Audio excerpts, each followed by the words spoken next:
Welcome to Learning Analytics Tools course. In this lecture we will talk about data collection in a different learning environments. You might have seen in this course we are offering in a learner centric MOOCs model. So, what is learner centric MOOCs model? So, the video lectures which you are watching now, it is called learning dialogues. That is the only place where we interact with you, so that you can understand the concept, and each learning dialogue will have a reflection spot. So, we will pause the video in between, ask you to think about it, so that you can think about the answers and write down in your paper, so that then we discuss the generic answers the users can come up with. So, when we ask you to pause the video, please pause the video, think about it, that will help you to learn better. And there are learn by doing activities, that is, we will give some problem or some questions which you have to solve by applying the knowledge you learned in learning dialogues.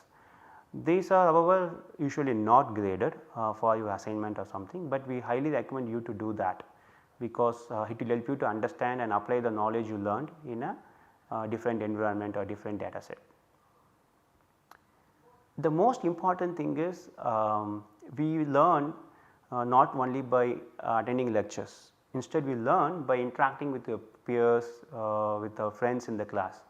To make that same environment possible, we want you to interact with your peers in the forum. To help you, to aid you to start discussion in the forum, we will have focused questions, so that please respond to others' comments and answer your peers' questions, like them, comment them, also you answer the questions. So, we recommend you to go and use discussion forums highly, so that you will interact and learn from the other learners. That is called LXI. It is called learner extension interaction. Also, we have learning extension trajectories. This is very important part. For example, we are in the 21st century. Here we do not need to be like a teachers they did in 20th century teachers. For example, in 20th century teachers, the teacher has the source of knowledge, teacher has the access to some books in the library, so that teacher has all the knowledge. The students who sit in the class learn only from the teachers, whatever teacher says is true, they can't go and verify, because they do not have access to all the knowledge or book or anything. However, in 21st century the students have more access to knowledge, more access to more materials compared to teachers, or usually teachers also have a similar access.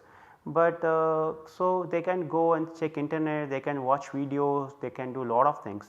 So, there is no need for teacher to teach everything in the course, and in fact teacher no need to teach, teacher has to just guide the students, motivate them to learn particular topic, they just have to motivate them, so that the students can go and watch videos from other lectures. Also, there are very good lectures, very good videos in YouTube or in a MOOC which explain the same concept in a very beautiful way, which students appreciate and students understand.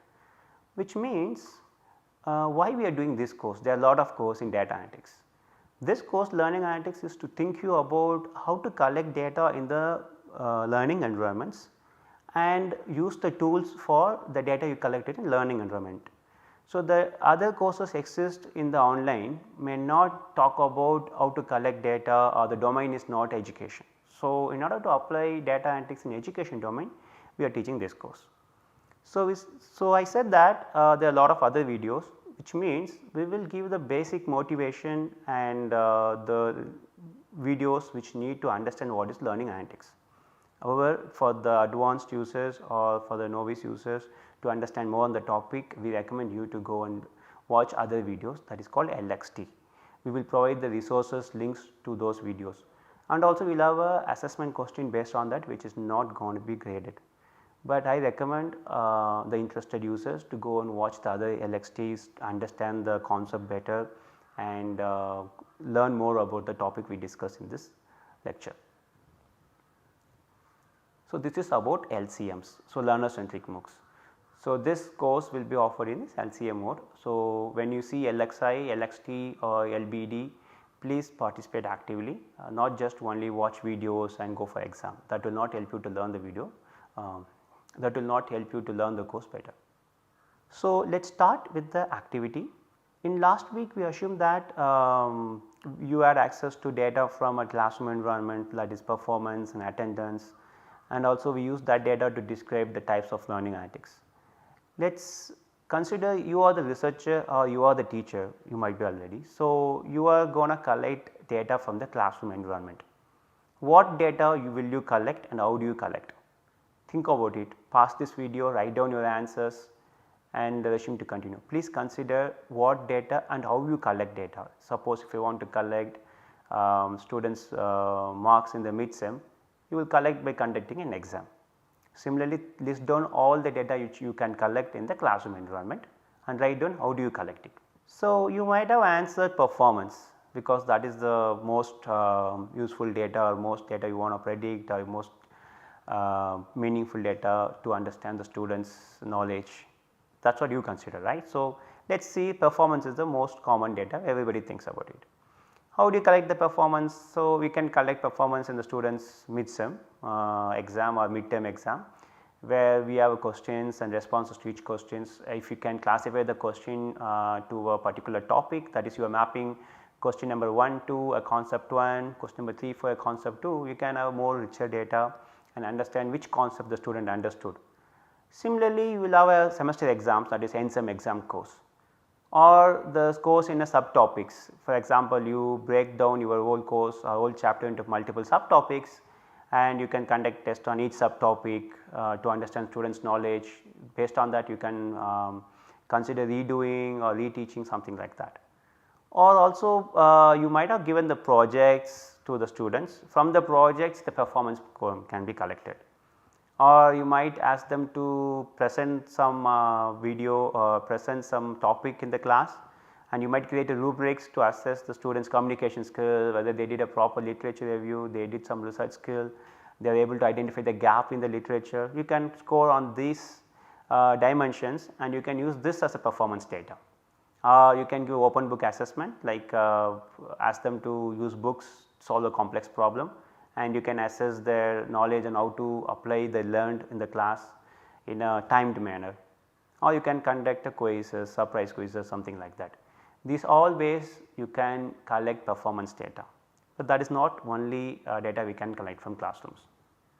We can collect the students attendance, that is simple, you can collect the students attendance by marking their attendance, and you might have the students profile information and background information, such as students which year they are in, which department, or are they from which kind of school, or the family background. All this information you might collect it from the admin department, or whatever data you can collect those data from the students. Also students might have a corresponding lab activity, that data also can be useful to predict the students performance. So, you can collect data from the students lab activities. Also you can collect students engagement in the class by observing the students engagement, by coding it in a sheet or manually coding it. If you want to use some web camera and record the students engagement in the class, and post class you can code them manually or use some software to code it. Also it is like the students activities in the Moodle or another online environments like LMS or library systems. This we can collect from the log data of the system. From the log data you can see what are the activities, how many times frequently they log into Moodle, how many times they download or access the particular course material, something like that. You can also collect students motivation and affect using human observation, that is affect in the sense learner centric emotions such as boredom, confusion, frustration, by using the human observers in the class, which you can do in a real class or in a live environment, or you can record the students facial expressions using web camera and you can sit down and code them after the class. The camera will be tricky because if you are large classrooms you may not able to capture all the students facial expressions. So, it is better to use human observation in a live classroom. Also there are co-curricular activities, not extracurricular, but it is a co-curricular activities which my student might be participating in some events related to the course, they might be taking extra course in MOOCs or something like that. You can use those data also to understand the students learning process, also to improve your teaching processes. So, we said that we can collect lot of data. The question is why we have to collect this data from classroom. So, it is good that we have access to a lot of data, we can create a nice database of all this information of all the students in the class, but why we have to do? So, the main purpose is that in first week of this course we talked about descriptive analytics, diagnostics and predictive analytics. So, you have to understand why we have to collect this data and how this data can be used to predict something, so that you can improve your teaching learning process. So, do you want to predict the students performance in the final exam using their behaviors in the class, the behaviors which we discussed in the last slide, or do you want to predict which student will do better in the mid-sem exam, or do you want to predict which student will do well in the quizzes, or you want to understand which student is struggling in the class on which topic, so that you can teach him better or teach her better. So, those kind of research goal is upon you. So, you have to set your research questions, then you collect data in order to find that. So, let us move on to the other type of learning environment, MOOCs. So, MOOC is massive open online courses, but this Swayam or NPTEL which we are learning the course is actually a MOOC, right. So, here students can access the course content from anywhere. So, MOOC is Swayam or NPTEL kind of platform. So, now you know what is MOOC, right. So, consider you are a course administrator in MOOC, or you have access to the MOOC software and you know how to collect data, you have a team of people to collect data whatever you want. If you are a MOOC administrator, course administrator, what data you want to collect from MOOC from the students participating in your course? That is, what kind of data you want to collect from the students interaction with the MOOC in your course. So, please pause this video, write down the answers, also write down how do you collect this data, not just what data, like how do you collect this data from the log file of the MOOC, and after writing it down resume the video to continue.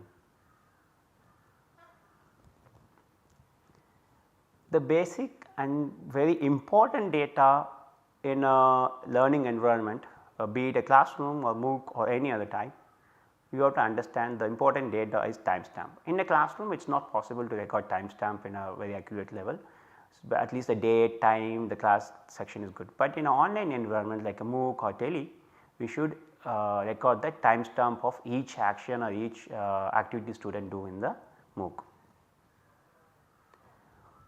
Other than that, you also collect students learner ID, session ID, IP address. Learner ID is each students will have a unique ID, and session ID is that in the same MOOC a student might be logging it multiple times, because the course has for 8 weeks or 12 weeks. So, student has to log in multiple times in every week, so that we have to know the session ID. And also IP address is useful to know the location where the student is accessing this data. That might be useful to do some adaptiveness or provide some feedback to the students. Let us consider you want to understand the students page view behavior, like what are the pages the students viewed in this course. For suppose you have a MOOC which has lot of content in the PDF, and also we have a lot of videos, and you have a discussion forum. What are the PDF content the student is reading, or which pages or which menus he is spending more time in it.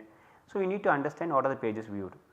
So, how much time you spend on each page will be obtained from the timestamp data you collected. Suppose you collected a data saying that the student viewed the page 1 from time 10 am to 10:02 am, then you know that student spent 2 minutes on page 1, something like that. So, we need a timestamp data and what page they viewed in order to generate that data. In discussion forum, very useful data is there, like for example, is a student commented, is he deleted a comment, replied to some comment, or is upvoted the comment, or he created a comment, is he started a thread, delete, unfollow, reply, update, lot of activities within the thread. Also in forum search, the student is following some user or replying to same user multiple times. So, this kind of information can be obtained from the forum data. Also the navigation information, for example, a student is navigating from one page to other page most frequently, or the student will be watching most time the videos, immediately going to answer the assignment questions, or after assignment questions is going back to watch a video in particular space, which minutes he is watching. So, is he watching videos to answer the questions, all this information is possible to capture in the MOOC, that is called navigation. Also in a video behavior, like are they playing, when they are passing the video, are they seeking the video from one particular place to other place in the video, are they changing the speed, watching the video in 1.5x, watching the video in 0.75x, or they are looking at the transcript or not. Those kind of information also can be captured from the behaviors in video watching. So, all this information can be captured in MOOC. So, simply the idea is that please collect all the learners interaction with the system, that is called clickstream data. Wherever the students clicking buttons using mouse or your keypad, clicking buttons, typing, all the data, just capture it. Then you come up with the features which can be used from this data, so that we can predict the students performance or predict which students going to drop out, based you can predict whatever research question is. So, simply collect the learners interaction data using clickstream data capture. This is a one type of data format which you use for edX course, but the raw data will be different format. Okay. Look at this raw data. This raw data says there is a username, we hide the username, and it is a browser. The action name, it is called seek video. I told you what is seek video. Seek video is moving a video from one particular time to other time. So, what is the time? He was watching the video at 1 minute, now we seek the video to 3rd minute. So, the time he was watching and the new time also should be recorded, what is the old time and new time, and the event type is seek video. So, this information can be captured from this log data, right. So, this is a general format for log data, it is one type of format, it is most usually used format. Let us see this data. Can you take a minute, pause the video and try to identify what is this log data means, what action a student is doing. So, here student name is also hidden, the action even name is textbook PDF page scroll. So, the student is scrolling the PDF page. Which page? There is a PDF called Preamble IIT Bombay X PDF. In the direction is upward scrolling. In your mouse you can scrolling upward. So, actually is watching the reading the page. Based on the OS you use, Mac OS or Windows OS, you can say whether the student is watching reading the page in the next page or is going back to the previous page. So, this information can be captured from this log data.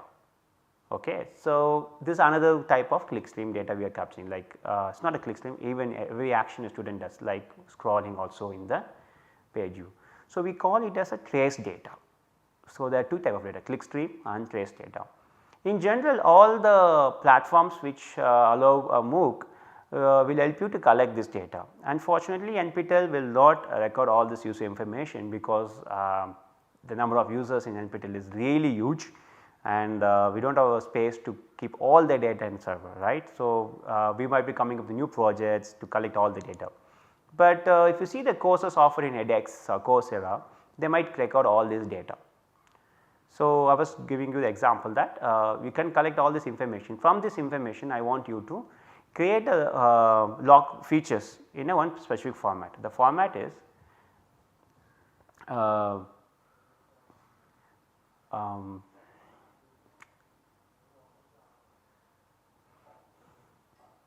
so, you collected raw data. So, you should convert the raw data into actions or events by writing some scripts like a Python script or script. So, the raw data you saw in the previous slides should be used to convert this data into particular actions or events. So, what is that actions or events? Similar to the log data we listed in the classroom environment, we also need to identify the features from these raw data. For example, you want to know number of pages viewed in last 10 minutes.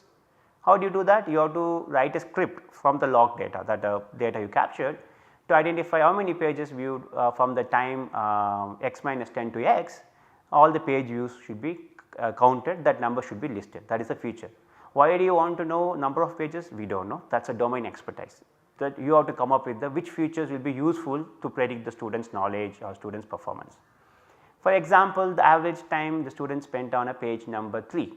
So, you have to capture whenever student is reading the page number 3 in all the sessions, an average time has to be computed from that.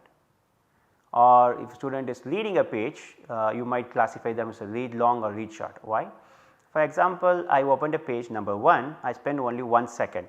Do you consider that as a read? May not be, right. So, you might expect a student has to spend at least certain time, say 5 seconds to read at least one line in that particular page. So, you can come up with the threshold to classify the read long and short. For example, if the student is watching less than say 5 seconds, you can classify it as a read short, right. If the student is watching, you know that the student will be reading from 5 seconds in this particular page to say 1 minute, you can consider as a read. This is the actual read a student can do in this particular page. If it is greater than 1 minute, say 60 seconds, this threshold is based on your knowledge on what is the content, whether the content has lot of pictures or mathematical equation, it might take more than 10 minutes also. So, this is based on your knowledge is applied here. Then you might say it is a read long, a student is reading this particular page for a long time, and if a student on the page more than 5 minutes, for example, you can ignore that content. Student might probably open the video particular page and he left, he moved to other tab, he is doing some other activity, watching some other videos, he is coming back to read page. So, you should ignore it. Also, if the student is not even spending less than say 2 seconds or something like that, you can't ignore it. So, if you have a timestamp information and you know what data student is watching, it will help you to capture this kind of information, read short, read long. Why this data is useful? You can say there are some students who are not reading at all, they might be attempting the quiz or assignment question, they are not able to solve it. Though you know the reason, because they did not read, or some students will be reading a lot of time, they will be reading, they are not taking any assessment. You also can send a message saying that, hey, why can't you go and take a quiz. Some students doing good, they read long and they take assessment, they can pass the exam. So, you know what is the student's behavior from the log data. So, also you can come up with number of comments in a forum, which information you can capture. So, there are a lot of data you can come up with. So, what is that? How do you come up with these kind of features? That is called domain expertise.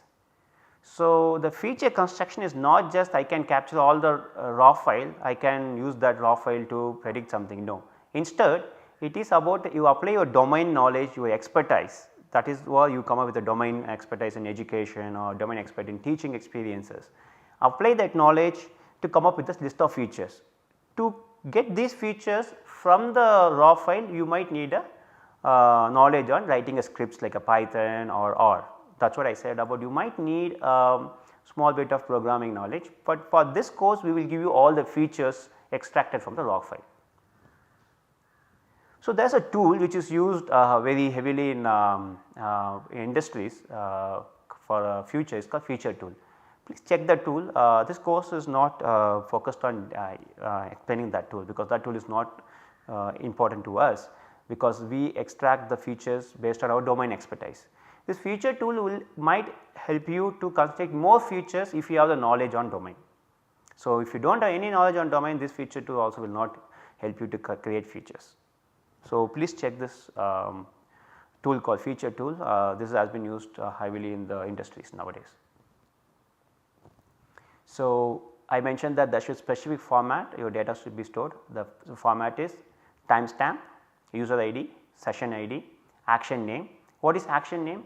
Action name may be reading or watching videos, taking quiz, something like that. These are the action names. In each action you might have a context. The context may be in a reading page, what page he is reading, what page number he is in, what type of video is watching, is he in a video, is he seeking the video, or is he playing the video in particular time, speed limit. All this information can be captured in context of the actions. So, the action name will come from your domain. For example, if I use MOOC as a domain, I know that there are 4 major actions in MOOC, that is video watching behavior, that is play, pause, seek, some kind of behavior in the video watching, interaction in the forum commenting or creating a thread, all the actions. Also in the reading behavior, they might be reading some PDF or something like that. Also they might be navigating from one menu to other, one tab to other. So, these are the 4 major actions I might have, or 4 or 5 actions. So, you need to come up with the actions and combine the time to create long or short actions, or the actions can be repeated multiple times, you might get a mult kind of suffix to it. Then you can have the context of the action, where it is done. It is like, is he reading page number 3, is he reading which video is watching, what is the speed, that kind of information can be used to provide meaningful data collection, and that can be used to predict something. So, what you want to predict, that is your question. You want to predict the students performance in the classroom, students performance in the particular course, or who will drop out in next week, something like that.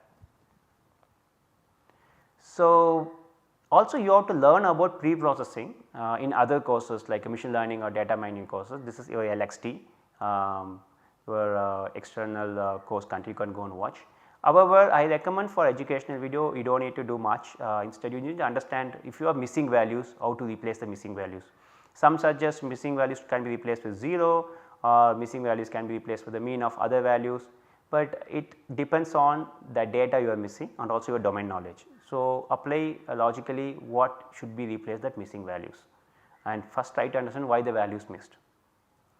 Also, I recommend you to normalize all the data to 0 to 1. For example, the performance score is measured in a scale of 0 to 100, but number of upvotes is measured in the scale of maybe 0, 10, 2, 3.